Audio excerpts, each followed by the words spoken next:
Magandang gabi. Alas 12 na dito ng ating gabi. Umaga na pala. Alas 12 na eh. Ayan.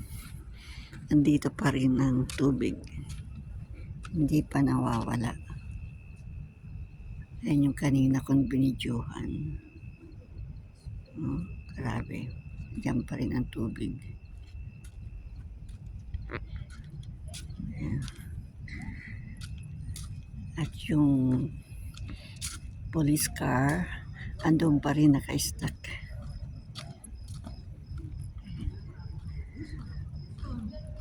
Nakaharang pa rin sa dadaanan ng mga sasakyan.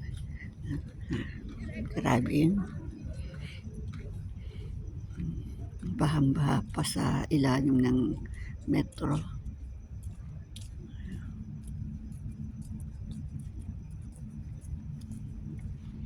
Alas 12 na po dito ng madaling araw.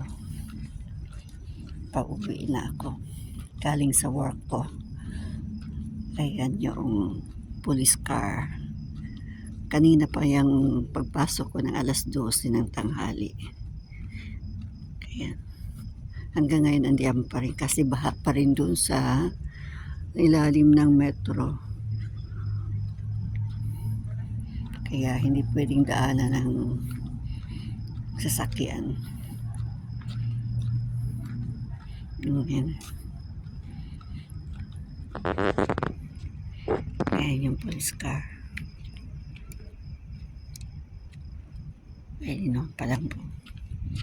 Hindi nang pala gumagana itong itong pedestrian kasi nga may nakaharang na police car. Ayan. Narangan na nila para hindi dumaan dito ang mga sasakyan galing dun. Kanina pang tanghali yun eh.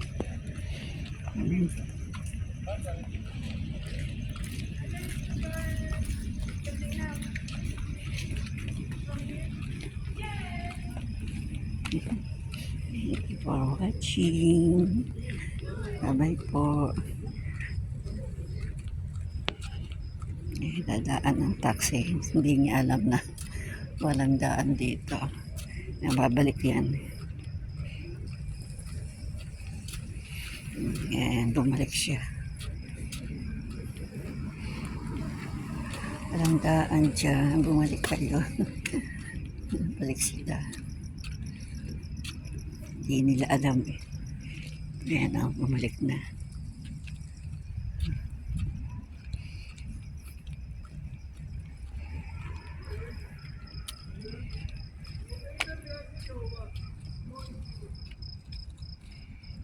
Ayan, balik na. Nag-uusap yung dalawang taxi. Hindi kasi nila alam.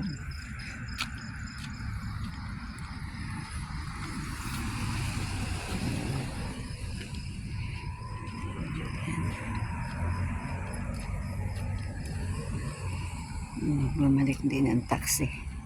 Kasi walang daan nga, sarado. Baha kasi dun sa ilalim ng metro station. Hanggang ngayon, daling araw na ng 18. Thank you for watching. Bye-bye. Ito po ang sitwasyon namin dito sa Dubai, UAE nung binagyo. Bagyo na talaga, no? Ang akala ko kasi dati walang bagyo dito. Ngayon ko lang nalaman, mayroon pala.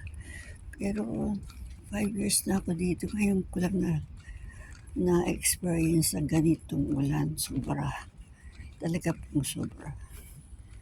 Ang daming mga punong kahoy na mga natanggal, mga nagiba. Next video, papakita ko sa inyo.